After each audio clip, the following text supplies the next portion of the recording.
স্বাগতম।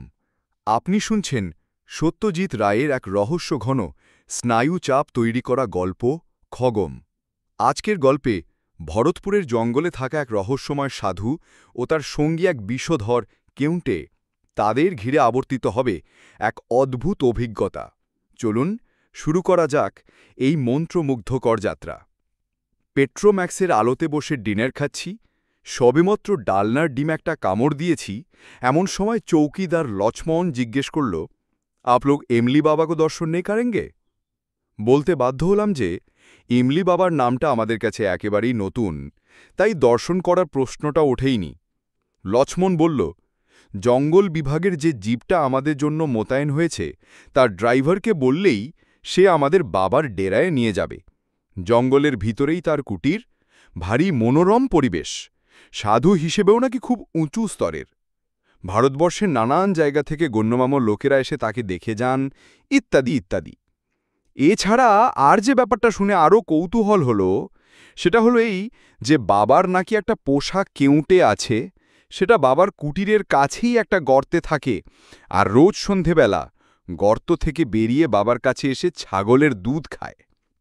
ধূর্যকীবাবু সব শুনে টুনে মন্তব্য করলেন যে দেশটা বুজরুকিতে ছেয়ে যাচ্ছে, বিশেষ করে ভণ্ড সাধু সন্ন্যাসীর সংখ্যা দিন দিন বিপজ্জনকভাবে বেড়ে চলেছে। পশ্চিমে যত বিজ্ঞানের প্রভাব বাড়ছে, আমাদের দেশটা নাকি ততই আবার নতুন করে কুসংস্কারের অন্ধকারের দিকে এগোচ্ছে। হোপলেস ব্যাপার মশাই, ভাবলে মাথায় রক্ত উঠে যায়। কথাটা বলে ধূর্যটিবাবু হাত থেকে কাঁটা চামচ নামিয়ে রেখে পাশ থেকে ফ্লাই ফ্ল্যাট বা মক্ষিকা মারণ দণ্ডটা তুলে নিয়ে টেবিলের ওপর এক অব্যর্থ চাপড়ে একটা মশা মেরে ফেললেন। ভদ্রলোকের বয়স ৪৫ থেকে ৫০-এর মধ্যে, ভেঁটে রোগা ফর্সা চোকা চোকা চেহারা, চোখ দুটো রীতিমতো টটা। আমার সঙ্গে আলাপেই ভরতপুরে এসে পরিচয়। আমি এসছি আগ্রা হয়ে, যাব জয়পুরে মেজদার কাছে ২ হপ্তা ছুটি কাটাতে। এখানে এসে ডাকবাংলা বা ট্যুরিস্ট লজে জায়গা না পেয়ে শেষটায় অনেক কাঠখড় পুড়িয়ে শহরের বাইরে এই ফরেস্ট রেস্ট হাউসে এসে উঠেছি। তাতেও বেশি আক্ষেপের কিছু নেই, কারণ জঙ্গলে ঘেরা রেস্ট হাউসে থাকার মধ্যে বেশ একটা রোমাঞ্চকর আরাম আছে। ধূর্যটিবাবু আমার একদিন আগে এসেছেন। কেন এসেছেন তা এখনও খুলে বলেননি, যদিও নিছক বেড়ানো ছাড়া আর কোনো কারণ থাকতে হবে এমন কোনো কথা নেই। আমরা দুজনেই একই জিপে ঘোরাফেরা করছি। কাল এখান থেকে ২২ মাইল পূবে দিঘ বলে একটা জায়গায় গিয়েছিলাম সেখানকার কেল্লা আর প্রাসাদ দেখতে। ভরতপুরের কেল্লাও আজ সকালে দেখা হয়ে গেছে, আর বিকেলে গিয়েছিলাম কেওলা দেউয়ের ঝিলে পাখির আস্তানা দেখতে। সে এক অদ্ভুত ব্যাপার। ৭ মাইলের ওপর লম্বা ঝিল, তার মাঝে মাঝে ছোট ছোট দ্বীপের মতো ডাঙা মাথা উঁচে রয়েছে, আর সেই প্রত্যেকটিতে রাজ্যের পাখি এসে জড়ো হয়েছে। তার অর্ধেকের বেশি আমি কোনো কালে চোখেই দেখিনি। আমি অবাক হয়ে পাখি দেখছি, আর ধূর্যটিবাবু ক্ষণে ক্ষণে গজগজ করে উঠছেন আর হাত দুটোকে অস্থিরভাবে এদিকে ওদিকে নাড়িয়ে মুখের আশপাশ থেকে উনকি সরাবার চেষ্টা করছেন। উনকি হল একরকম ছোট্ট পোকা, ঝাঁকে ঝাঁকে এসে মাথার চারপাশে ঘোরে আর নাকে মুখে বসে। তবে পোকাগুলো এতই ছোট্ট যে তাদের অনায়াসে অগ্রাহ্য করে থাকা যায়। কিন্তু ধূর্যটিবাবু দেখলাম বারবার বিরক্ত হয়ে উঠছেন। এত অধৈর্য হলে কি চলে? ১১:৩০ সময় খাওয়া শেষ করে সামনের বারান্দায় বেতের চেয়ারে বসে চাঁদনি রাতে জঙ্গলের শোভা দেখতে দেখতে ধূর্যটিবাবুকে বললাম, ওই যে সাধু বাবার কথা বলছিল, যাবেন নাকি দেখতে? ধূর্যটিবাবু তার হাতের সিগারেটটা একটা ইউক্যালিপটাসের গুঁড়ির দিকে তাক করে ছুঁড়ে ফেলে বললেন, কেউটে পোষ মানে না, মানতে পারে না। সাপ সম্বন্ধে আমার যথেষ্ট জ্ঞান আছে। ছেলেবেলায় জলপাইগুড়িতে থাকতাম, নিজের হাতে অজস্র সাপ মেরেছি। কেউটে হচ্ছে বীভৎস শয়তান সাপ, পোষ মানানো অসম্ভব। এ সাধু বাবার খবরটা কতটা সত্যি সে বিষয়ে যথেষ্ট সন্দেহ আছে। আমি বললাম, কাল তো এমনিতে কোনো প্রোগ্রাম নেই, সকালে বায়ানের কেল্লা দেখে আসার পর থেকেই তো ফ্রি। আপনার বুঝি সাধু সন্ন্যাসীদের ওপর খুব ভক্তি? প্রশ্নটার পেছনে বেশ একটা খোঁচা রয়েছে, সেটা বুঝতে পারলাম। কিন্তু আমি জবাবটা দিলাম খুব সরলভাবেই। ভক্তির কথা আর আসছে কি করে, কারণ সাধু সঙ্গের তো কোনো সুযোগই হয়নি এখনো পর্যন্ত। তবে কৌতূহল যে আছে সেটা অস্বীকার করব না। আমারও ছিল এককালে, কিন্তু একটা অভিজ্ঞতার পর থেকে আর। অভিজ্ঞতাটা হলো, ধূর্যটিবাবুর নাকি ব্লাড প্রেশারের ব্যারাম। বছর 10 আগে তার জ্যাঠামশাইয়ের পাল্লায় পরে তিনি এক সাধু বাবার দেওয়া টোটকা ওষুধ খেয়ে নাকি 7 দিন ধরে অসহ্য পেটের যন্ত্রণা ছটফট করেছিলেন, আর তার ফলে তার রক্তে চাপও নাকি গেছিল বেড়ে। সেই থেকে ধূর্যটিবাবুর ধারণা হয়েছে ভারতবর্ষের শতকরা 90% সাধুই হচ্ছে আসলে ভণ্ড, অসাধু। ভদ্রলোকের বাবা বিদ্বেষটা বেশ মজার লাগছিল, তাই তাকে খানিকটা উস্কোনোর জন্যই বললাম, কেউটের পোষ মানার কথা যে বলছেন, আমি আপনি পোষ মানাতে পারবো না নিশ্চয়ই, কিন্তু হিমালয়ের কোনো সাধু তো শুনেছি একেবারে বাঘের গুহায় বাঘের সঙ্গে একসঙ্গে বাস করে। শুনেছেন তো, দেখেছেন কি? স্বীকার করতেই হলো যে দেখিনি। দেখবেন না, এ হলো আষাঢ়ে গপ্পর দেশ, শুনবেন অনেক কিছুই, কিন্তু চাক্ষুষ দেখতে চাইলে দেখতে পাবেন না। আমাদের রামায়ণ মহাভারতই দেখুন না, বলছি ইতিহাস, কিন্তু আসলে আজগুবি গপ্পর ডিপো। রাবণের 10টা মাথা, হনুমান লেজে আগুন নিয়ে লঙ্কা পুড়োচ্ছে, ভীমের অ্যাপেটাইট, ঘটোৎকচ, হিড়িম্বা, পুষ্পক রথ, কুম্ভকর্ণ, এগুলোর চেয়ে বেশি ননসেন্স আর কি আছে? আর সাধু সন্ন্যাসীদের ভণ্ডামির কথা যদি বলেন, সে তো এইসব পুরাণ থেকেই শুরু হয়েছে। অথচ সারা দেশের শিক্ষিত অশিক্ষিত লোকে একদিন ধরে এইসব গিলে খাচ্ছে। বায়ানের কেল্লা দেখে রেস্ট হাউসে ফিরে লাঞ্চ ও বিশ্রাম সেরে ইমলি বাবার ডেরায় পৌঁছতে 4টে বেজে গেল। ধূর্যটিবাবু আর এ ব্যাপারে আপত্তি করেননি, হয়তো তার নিজেরও বাবা সম্পর্কে একটু কৌতূহল হচ্ছিল। জঙ্গলের মধ্যে একটা দিব্যে পরিষ্কার খোলা জায়গায় একটা বিরাট তেঁতুল গাছের নিচে বাবার কুটির। গাছ থেকেই বাবার নামকরণ, আর সেটা করেছে স্থানীয় লোকেরা। বাবার আসল নাম কি তা কেউ জানে না। খেজুর পাতার ঘরে একটি মাত্র চেলা সঙ্গে নিয়ে ভাল্লুকের ছালের উপর বসে আছেন বাবা। চেলাটির বয়স অল্প, বাবার বয়স কত তা বোঝার নেই। সূর্য ডুবতে এখনও ঘণ্টাখানেক বাকি, কিন্তু তেঁতুল পাতার ঘন ছাউনির জন্য এই জায়গাটা এখনই বেশ অন্ধকার। কুটিরের সামনে ধুনি জ্বলছে, বাবার হাতে দাঁজার কলকে। ধুনি আলোতেই দেখলাম কুটিরের একপাশে একটা দড়ি টাঙানো, তাতে একটা গামছা আর একটা কৌপিন ছাড়া ঝোলানো রয়েছে গোটা 10 সাপের খোলস। আমাদের দেখে বাবা কলকের ফাঁক দিয়ে একটু হাসলেন। ধূর্যটিবাবু ফিসফিস করে বললেন, বৃথা সময় নষ্ট না করে আসল প্রসঙ্গে চলে যান, দুধ খাওয়ার সময়টা কখন জিজ্ঞেস করুন। আপ বাল কিষান সে মিলনা চাহতে হ্যাঁ। ইমলি বাবা আশ্চর্য উপায়ে আমাদের মনের কথা জেনে ফেলেছেন। কেউটের নাম যে বালকিষান সেটা আমাদের জিপের ড্রাইভার দীনদয়াল কিছুক্ষণ আগেই আমাদের বলেছে। ইমনি বাবাকে বলতেই হলো যে আমরা তার সাপের কথা শুনেছি এবং পোষা সাপের দুধ খাওয়া দেখতে আমাদের ভারী আগ্রহ, সে সৌভাগ্য হবে কি? ইমলি বাবা আক্ষেপের ভঙ্গিতে মাথা নাড়লেন, বললেন, বালকিষান রোজই সূর্যাস্তের সঙ্গে সঙ্গে বাবার ডাক শুনে গর্ত থেকে বেরিয়ে কুটিরে এসে দুধ খেয়ে যায়। 2 দিন পর্যন্ত এসেছে, কিন্তু গতকাল থেকে তার শরীরটা নাকি তেমন ভালো নেই। আজ পূর্ণিমা, আজও সে আসবে না, আসবে আবার কাল থেকে। সাপের শরীর খারাপ হয় এ খবরটা আমার কাছে নতুন, তবে পোষা তো হবে নাই বা কেন? গরু, ঘোড়া, কুকুর ইত্যাদির জন্য তো হাসপাতালই আছে। বাবার চেলা আরও একটা খবর দিল, একে তো শরীর খারাপ, তার ওপর কিছু কাঠ পিঁপড়ে নাকি তার গর্তে ঢুকে বালকিষানকে বেশ কাবু করে ফেলেছিল। সেই সব পিঁপড়ে নাকি বাবার অভিশাপে পঞ্চত্ব প্রাপ্ত হয়েছে। কথাটা শুনে ধূর্যটিবাবু আমার দিকে আড় চোখে চাইলেন। আমি কিন্তু ইমলি বাবার দিকেই দেখছিলাম। চেহারায় তেমন কোনো বিশেষত্ব নেই, পরনে সাধারণ একটা গেরুয়া আলখাল্লা, মাথায় জটা আছে, কিন্তু তাও তেমন জবরঝং কিছু নয়। 2 কানে 2টো লোহার মাকড়ি, গলায় গোটাচারেক ছোট বড় মালা, ডান কনুইয়ের ওপরে একটা তাবিজ। অন্য 5টা সাধু বাবার সঙ্গে খুব একটা তফাৎ নেই, কিন্তু তাও সন্ধ্যার পড়ন্ত আলোয় ধুনির পিছনে বসা লোকটার দিক থেকে কেন জানি চোখ ফেরাতে পারছিলাম না। আমরা দাঁড়িয়ে আছি দেখে চেলাটি 2টো চাটাই বার করে এনে বাবার হাত 10 দূরে বিছিয়ে দিল। কিন্তু বাবার পোষা কেউটকেই যখন দেখা যাবে না, তখন আর বসে কি হবে? বেশি দেরি করলে আবার ফিরতে রাত হয়ে যাবে। গাড়ি আছে ঠিকই, কিন্তু জঙ্গলের ভিতর দিয়ে রাস্তা, আর আশেপাশে জন্তু জানোয়ারেরও অভাব নেই। হরিণের পাল তো রোজই দেখছি, তাই শেষ পর্যন্ত আর বসলাম না। বাবাকে নমস্কার করতে তিনি মুখ থেকে কলকে না সরিয়ে চোখ মুজে মাথা হেট করে প্রতি নমস্কার জানালেন। আমরা দুজনে সগজ দূরে রাস্তার ধারে রাখা জিপের উদ্দেশ্যে রওনা দিলাম। কিছুক্ষণ আগেও চারিদিকের গাছগুলো থেকে বাসায় ফেরা পাখির কলরব শুনতে পাচ্ছিলাম, এখন সব নিস্তব্ধ। কুটির থেকে বেরিয়ে কয়েক পা গিয়ে ধূর্যটিবাবু হঠাৎ থেমে বললেন, সাপটা না হয় নাই দেখা গেল, তার গর্তটা অন্তত একবার দেখতে চাইলে হতো না? আমি বললাম, তার জন্যে তো ইমলি বাবার কাছে যাওয়ার কোনো দরকার নেই, আমাদের ড্রাইভার দীনদয়াল তো বলছে ও গর্তটা দেখেছে। ঠিক কথা। গাড়ি থেকে দীনদয়ালকে নিয়ে আমরা আবার ফিরে এলাম। এবার কুটিরের দিকে না গিয়ে একটা বাদাম গাছের পাশ দিয়ে সরু পায়ে হাঁটা পথ ধরে খানিক দূর এগিয়ে যেতেই সামনে একটা কাঁটা ঝোপ পড়ল। আশেপাশে পাথরের টুকরো পড়ে থাকতে দেখে মনে হলো এককালে এখানে হয়তো একটা দালান জাতীয় কিছু ছিল।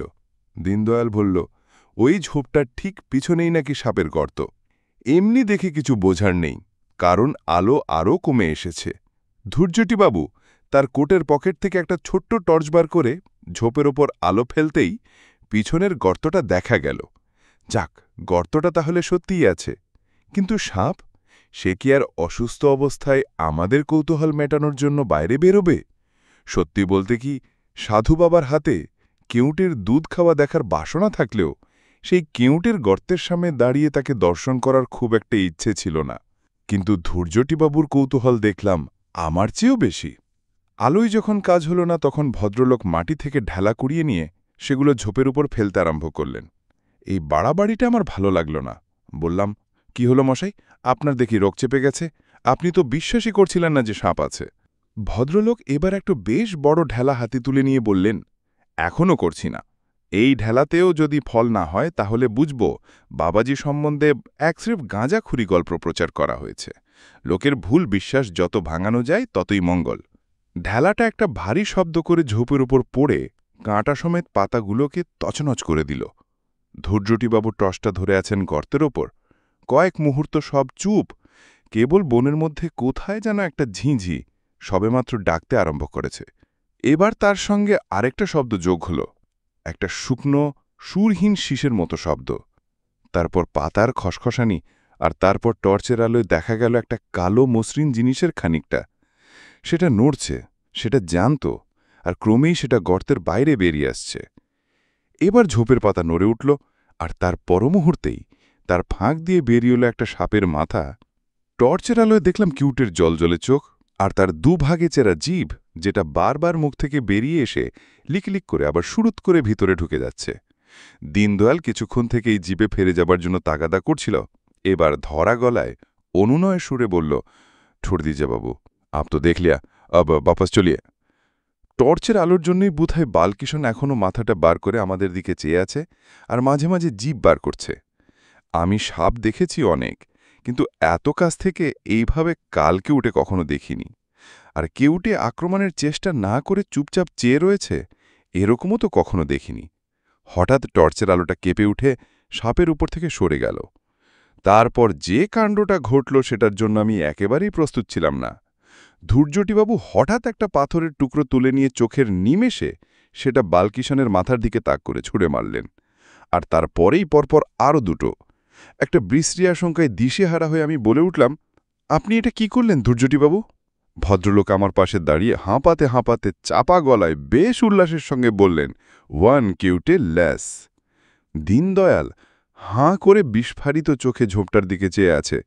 ধৈর্যটিবাবুর হাত থেকে টর্চটা নিয়ে আমি এবার গর্তের ওপর আলো ফেললাম। বালকিশনের অসার দেহের খানিকটা অংশ দেখা যাচ্ছে। ঝোপের পাতায় লেগে রয়েছে সাপের মাথা থেকে ছিটকে বেরোনো খানিকটা রক্ত। এর মধ্যে কখন যে ইমলি বাবা আর তার চেলা এসে আমাদের পিছনে দাঁড়িয়েছে তা বুঝতেই পারিনি। ধৈর্যটিবাবুই প্রথম পিছন কিনলেন, তারপর আমিও ঘুরে দেখি বাবা হাতে একটি যষ্টি নিয়ে আমাদের থেকে হাত দশেক দূরে একটা বেটে খেজুর গাছের পাশে দাঁড়িয়ে ধৈর্যটিবাবুর দিকে একদৃষ্টে চেয়ে আছেন। বাবা যে এত লম্বা সেটা বসা অবস্থায় বুঝতে পারেনি, আর তার চোখের চাহনের বর্ণনা দেবার ক্ষমতা আমার নেই। শুধু এইটুকু বলতে পারি যে বিস্ময়, ক্রোধ আর বিদ্বেষ মেশানো এমন চাহনি আমি কারোর চোখে দেখিনি। বাবার ডান হাতটা এবার সামনের দিকে উঠে এলো। এখন সেটা নির্দেশ করছে ধৈর্যটিবাবুর দিকে। হাতের তর্জনীটা এবার সামনের দিকে বেরিয়ে এসে নির্দেশটা আরও স্পষ্ট হল। এই প্রথম দেখলাম বাবার এক একটা নখ প্রায় 2 ইঞ্চি লম্বা। কার কথা মনে পড়তে বাবাকে দেখে? ছোটবেলায় দেখা বিডন স্ট্রিটে আমার মামাবাড়ির দেওয়ালে টাঙানো রবি বর্মার আঁকা একটা ছবি। দুর্বাসা মুনি অভিশাপ দিচ্ছেন শকুন্তলাকে। ঠিক এইভাবে হাত তোলা, আর চোখে ঠিক এই চাহনি। কিন্তু অভিশাপের কথা কিছু বললেন না ইমলি বাবা। তার গম্ভীর চাপা গলায় হিন্দিতে তিনি যা বললেন তার মানে হল, একটা বালকিশন গেছে তাতে কি হলো, আর একটা আসবে। বালকিশোরের মৃত্যু নেই, বালকিশন অমর। ধৈর্যচিবাবু তার ধুলোমাখা হাত রুমালে মুছে আমার দিকে ফিরে বললেন, চলুন। বাবার চেলা এসে গর্তের মুখ থেকে কিউটের মৃতদেহটা বার করে নিল, বোধহয় তার সৎসৎকারের ব্যবস্থার জন্য। সাপের দৈর্ঘ্য দেখে আমার মুখ থেকে আপনা থেকে একটা বিস্ময়সূচক শব্দ বেরিয়ে পড়ল। কেউটে যে এত লম্বা হতে পারে তা আমার ধারণাই ছিল না। ইমলি বাবা ধীরে ধীরে তার কুটিরের দিকে চলে গেলেন। আমরা তিনজন গিয়ে জিপে উঠলাম। রেস্ট হাউসে ফেরার পথে ধূর্যটিবাবুকে গুম হয়ে বসে থাকতে দেখে তাকে একটা কথা না বলে পারলাম না। বললাম, সাপটা যখন লোকটার পোষা আর আপনার কোনো অনিষ্টও করছিল না, তখন ওটাকে মারতে গেলেন কেন? ভেবেছিলাম ভদ্রলোক বুঝি সাপ আর সাধুদের আরও কিছু কড়া কথা শুনিয়ে নিজের কুকীর্তি সমর্থন করার চেষ্টা করবেন, কিন্তু তিনি সেসব কিছুই না করে উল্টে আমাকে একটা সম্পূর্ণ অবান্তর প্রশ্ন করে বসলেন। খগুম কে বলুন তো মশাই? খগুম? খগুম নামটা আবঝামছা চেনা চেনা মনে হচ্ছে, কিন্তু কোথায় শুনেছি বা পড়েছি মনে পড়ল না।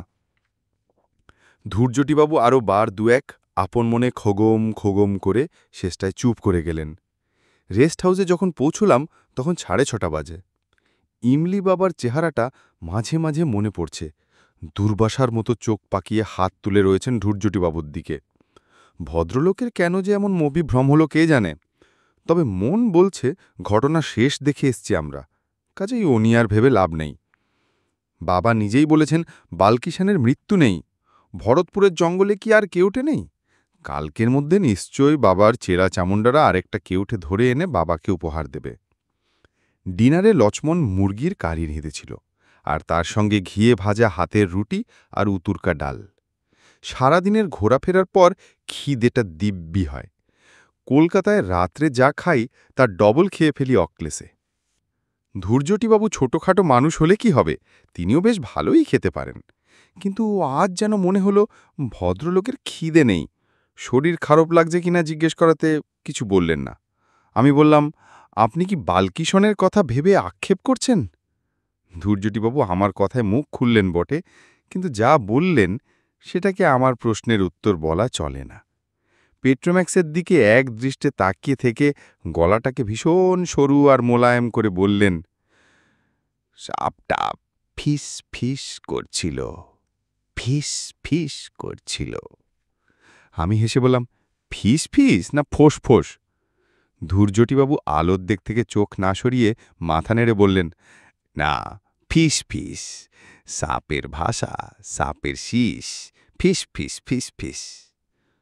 কথাটা বলে ভদ্রলোক নিজেই জিভের ফাঁক দিয়ে সাপের শীষের মতো শব্দ করলেন কয়েকবার, তারপর আবার ছড়া কাটার ভঙ্গিতে মাথা নেড়ে বললেন, সাপের ভাষা, সাপের শীষ, ফিস ফিস ফিস ফিস, বালকিষণের বিষম বিষ, ফিস ফিস ফিস ফিস।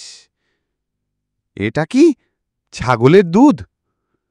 শেষ কথাটা অবশ্যই ছড়ার অংশ নয়, সেটা হলো সামনে প্লেটে রাখা পুডিংকে উদ্দেশ্য করে।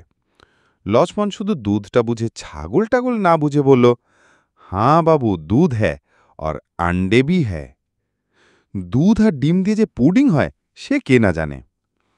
ধূর্যটিবাবু লোকটা স্বভাবতই একটু খামখেয়ালি ও ছিটগ্রস্ত, কিন্তু ওরা আজকের হাবভাবটা একটু বাড়াবাড়ি বলে মনে হচ্ছিল। তিনি নিজেই হয়তো সেটা বুঝতে পেরে যেন জোর করে নিজেকে সামলে নিয়ে বললেন, বড় বেশি রোদে খোঁড়া হয়েছে কদিন, তাই বোধহয় মাথাটা, কাল থেকে একটু সাবধান হতে হবে। আজ শীতটা বেশ জাঁকিয়ে পড়েছে, তাই খাওয়ার পরে আর বাইরে না বসে ঘরে গিয়ে আমার স্যুটকেসটা গোছাতে লাগলাম। কাল সন্ধ্যের ট্রেনে ভরতপুর ছাড়ব, মাঝরাত্রিরে সাওয়াই মাধবপুরে চেঞ্জ, ভোর 5টায় জয়পুর পৌঁছনো। অ্যাটলিস্ট এটাই ছিল আমার প্ল্যান, কিন্তু সে প্ল্যান ভেস্তে গেল। মেজদাকে টেলিগ্রাম করে জানিয়ে দিতে হলো যে অনিবার্য কারণে যাওয়া একদিন পিছিয়ে যাচ্ছে। কেন এমন হলো সেটাই এখন বলতে চলেছি। ঘটনাগুলো যথাসম্ভব স্পষ্ট আর অবিকলভাবে বলতে চেষ্টা করব। এই ঘটনা যে সকলে বিশ্বাস করবে না সেটা জানি। প্রমাণ যাতে হতে পারত সেই জিনিসটা ইমলি বাবার কুটিরের 50 হাত উত্তরে হয়তো এখনো মাটিতে পড়ে আছে, সেটার কথা ভাবলেও আমার গা শিউরে ওঠে। কাজেই সেটা প্রমাণ হিসাবে হাতে করে তুলে নিয়ে আসতে পারিনি, তাতে আর আশ্চর্য কি। যাকগে, এখন ঘটনায় আসা যাক। স্যুটকেস গুছিয়ে লণ্ঠনটাকে কমিয়ে ড্রেসিং টেবিলের আড়ালে রেখে রাতের পোশাক পরে বিছানায় উঠতে যাব, সেই সময় পূব বেকের দরজায় টোকা পড়ল। এই দরজার পিছনে ধূর্যটিবাবুর ঘর। দরজা খুলতেই ভদ্রলোক চাপা গলায় বললেন, আপনার কাছে ফ্লিট জাতীয় কিছু আছে, কিংবা মশা তাড়ানোর অন্য কোনো ওষুধ? আমি বললাম, মশা এলো কোত্থেকে? আপনার ঘরের দরজা জানালায় জাল দেবা নেই? তা আছে, তবে তাও কি যেন কামড়াচ্ছে। সেটা টের পাচ্ছেন আপনি? হাতে মুখে দাগ হয়ে যাচ্ছে। দরজার মুখটা অন্ধকার, তাই ভদ্রলোকের চেহারাটা ভালো করে দেখতে পাচ্ছিলাম না। বললাম, আসুন ভেতরে, দেখি কি দাগ হলো। ধূর্যটিবাবু ঘরের ভিতরে এলেন। লণ্ঠনটা সামনে তুলে ধরতেই দাগগুলো দেখতে পেলাম। রুগিতন মার্কা কালশিটের মতো দাগ।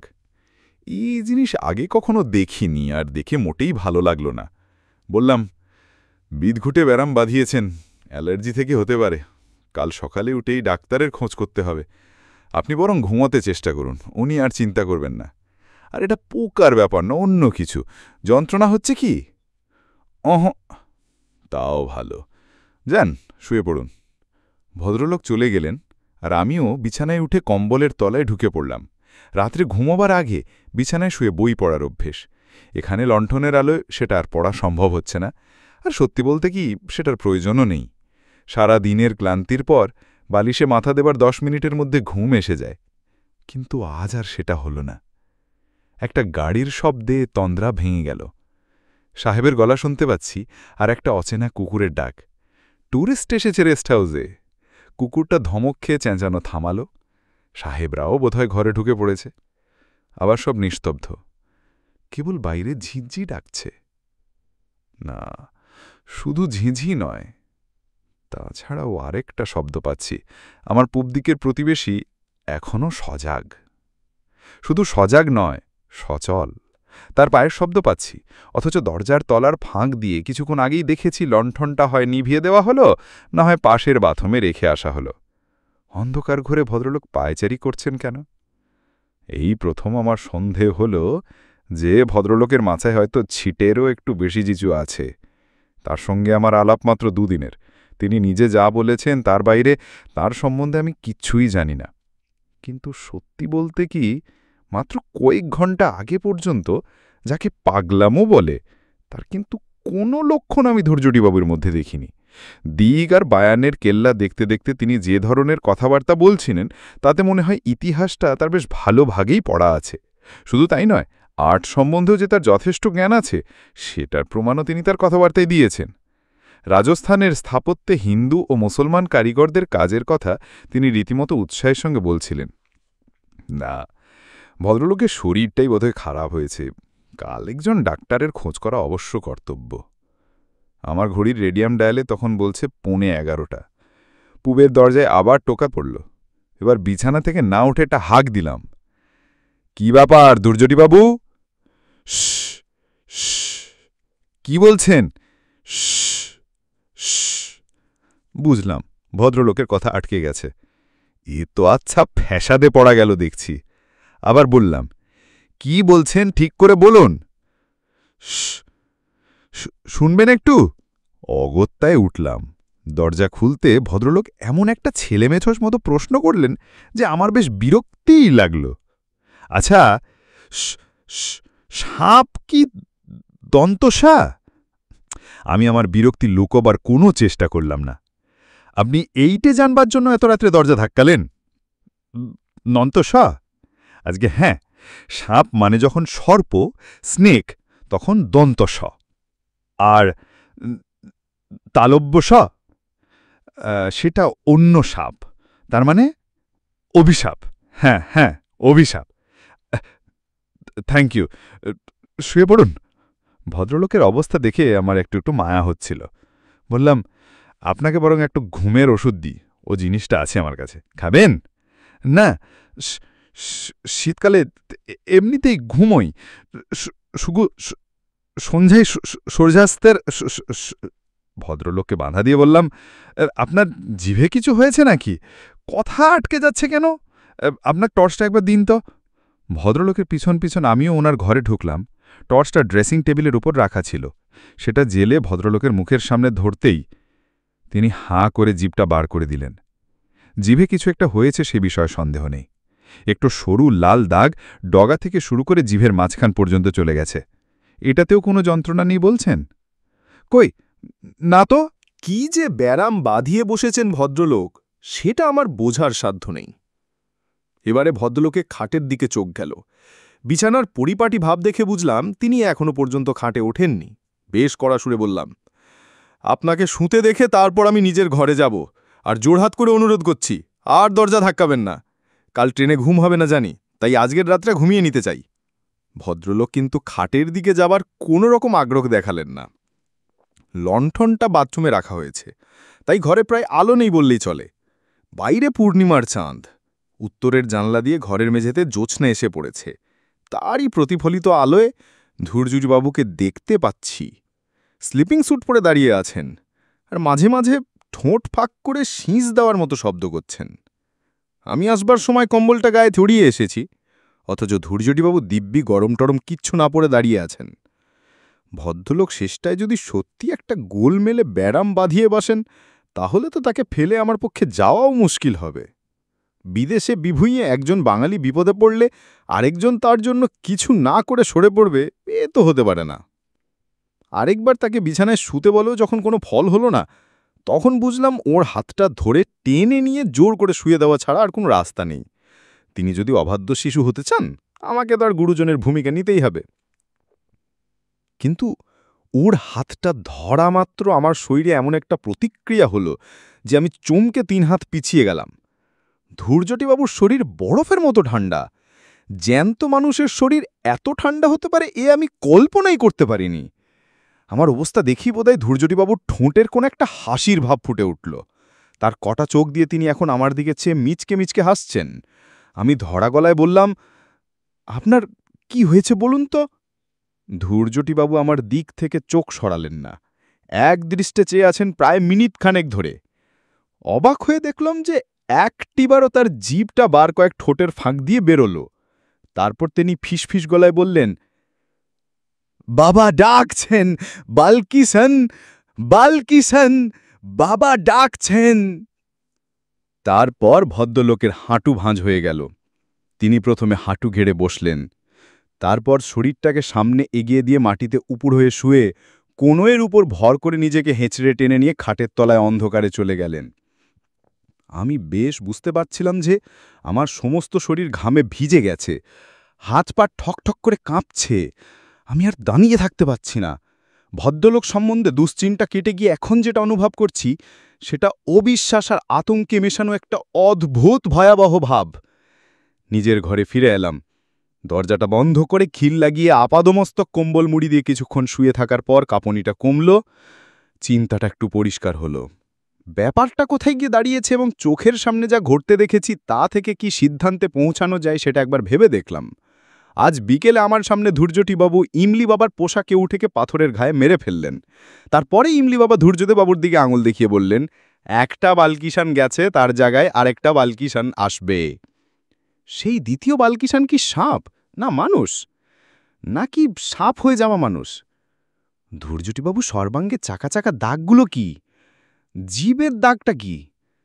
সেটা কি দুভাগে ভাগ হয়ে যাওয়ার আগের অবস্থা? তার শরীরে তো ঠান্ডা কেন? তিনি খাটে না শুয়ে খাটের তলায় ঢুকলেন কেন? হঠাৎ বিদ্যুতের ঝলকের মতো একটা জিনিস মনে পড়ে গেল, খগম। ধৈর্যবাবু জিজ্ঞাসা করছিলেন খগমের কথা। নামটা চিনা চিনা লাগছিল, কিন্তু বুঝতে পারিনি। এখন মনে পড়ে গেছে, ছেলেবেলায় পড়া মহাভারতের একটা গল্প। খগম নামে এক তপস্বী ছিলেন, তার সাপে তার বন্ধু সহস্রপাদ মুনি ঢোঁড়া সাপ হয়ে যান। খগম, সাপ, সাপ সব মিলে যাচ্ছে, তবে তিনি হয়েছিলেন ঢোঁড়া, আর ইনি কি? আমার দরজায় আবার কেউ যেন ধাক্কা দিচ্ছে, উপর দিকে নয়, তলার দিকে, চৌকাঠের ঠিক উপরে। একবার, দুবার, 3 বার। আমি বিছানা থেকে নড়লাম না, দরজা আমি খুলব না, আর না। আওয়াজ বন্ধ হলো। আমি দম বন্ধ করে কান পেতে আছি। এবার কানে এলো শীষের শব্দ। দরজার কাছ থেকে ক্রমে সেটা দূরে সরে গেল। এবার নিজের হৃৎস্পন্দন ছাড়ার কোনো শব্দ নেই। ওটা কি? একটা চিচি শব্দ, একটা তীক্ষ্ণ মিহি আর্তনাদ। ইঁদুর নাকি? এখানে ইঁদুর আছে। প্রথম রাত্রেই দেখেছি আমার ঘরে। পরদিন লাছমানকে বলাতে সে রান্নাঘর থেকে একটা ইঁদুর ধরা কলে জ্যান্ত ইঁদুর দেখিয়ে নিয়ে গেল। বলল, চুহা তো আছেই, ছুছুন্দরও আছে। আর্তনাদ ক্রমে মিলিয়ে এসে আবার নিস্তব্ধতা। 10 মিনিট গেল, ঘড়ি দেখলাম 1:45। ঘুম যে কোথায় উধা হয়েছে জানি না। জানলা দিয়ে বাইরের গাছপালা দেখা যাচ্ছে। চাঁদ বোধহয় ঠিক মাথার উপরে। একটা দরজা খোলার শব্দ। পাশের ঘরে ধূর্যটিবাবু বারান্দায় যাবার দরজাটা খুলেছেন। আমার ঘরের যেদিকে যান না, বারান্দায় যাবার দরজাও সেই দিকে। ধূর্যটিবাবুর ঘরেও তাই। বারান্দা থেকে নেমে 20 হাত গেলেই গাছপালা শুরু হয়। ধূর্যটিবাবু বারান্দায় বেরিয়েছেন। কোথায় যাচ্ছেন তিনি? কি মতলব তার? আমি এক দৃষ্টে জানলার দিকে চেয়ে রইলাম। শীষের শব্দ পাচ্ছি, সেটা ক্রমশ বাড়ছে। এবার সেটা ঠিক আমার জানলার বাইরে। জানলাটা ভাগ্যিস জালে ঢাকা, নইলে একটা কি যেন জিনিস জানলার কলার দিক থেকে উপরে উঠছে। খানিকটা উঠে থেমে গেল। একটা মাথা, লণ্ঠনের আবছা আলোয় দুটো জলজলে কটা চোখ। নিষ্পলক দৃষ্টিতে চোখ দুটো আমার দিকে চেয়ে আছে। প্রায় মিনিটখানেক এইভাবে থাকার পর একটা কুকুরের ডাক শোনা মাত্র মাথাটা বাঁ দিকে ঘুরে পরক্ষণেই আবার নিচের দিকে নেমে অদৃশ্য হয়ে গেল। কুকুরটা ডাকছে, পরিত্রাহী চিৎকার। এবার একটা ঘুম জড়ানো সাহেবী গলায় ধমকের আওয়াজ পেলাম। একটা কাতর গোঙানির সঙ্গে কুকুরের ডাকটা থেমে গেল। তারপর আর কোনো শব্দ নেই। আমি মিনিট 10 ইন্দ্রিয়গুলোকে সজাগ রেখে শুয়ে রইলাম।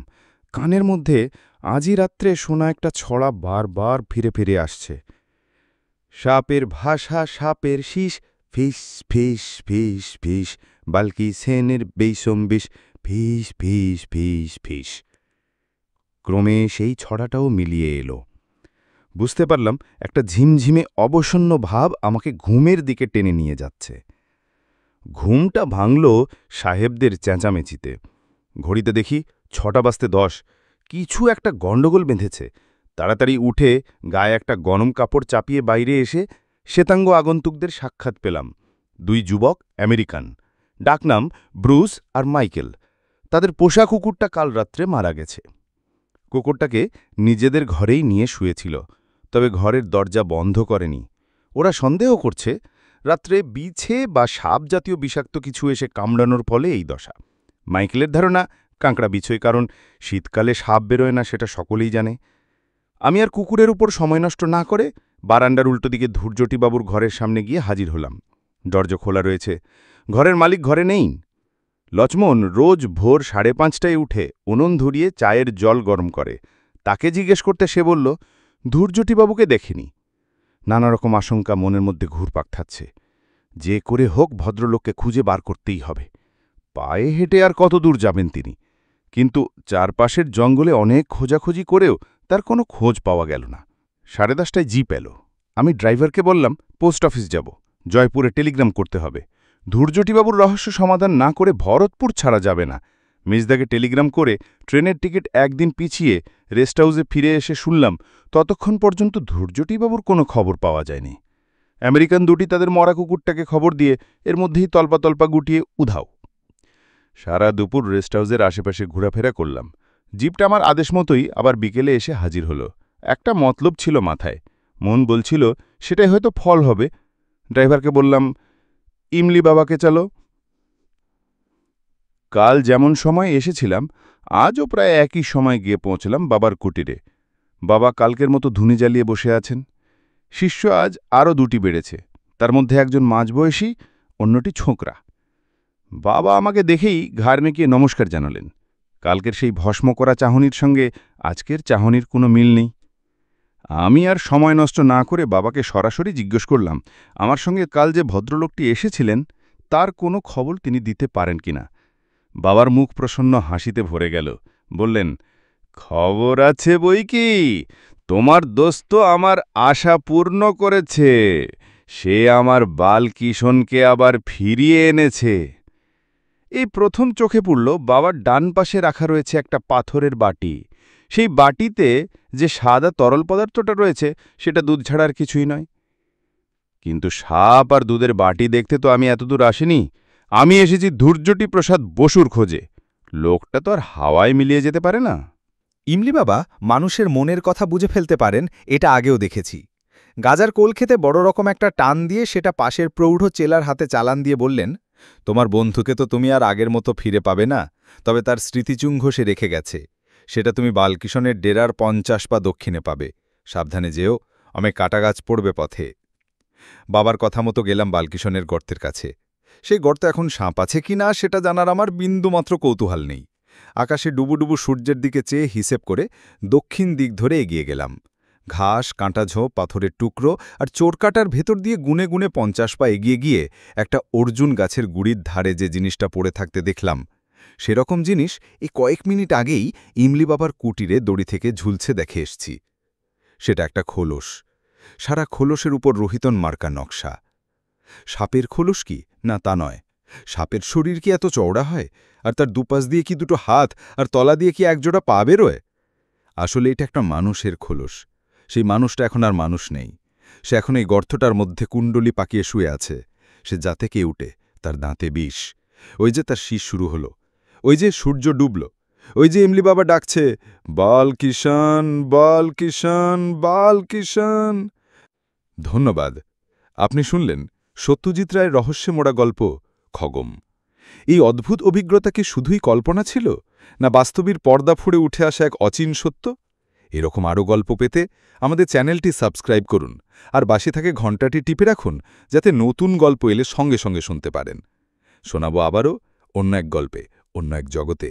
ভালো থাকুন, শ্রোতার মন জগতে রহস্য জিয়ে থাকুক।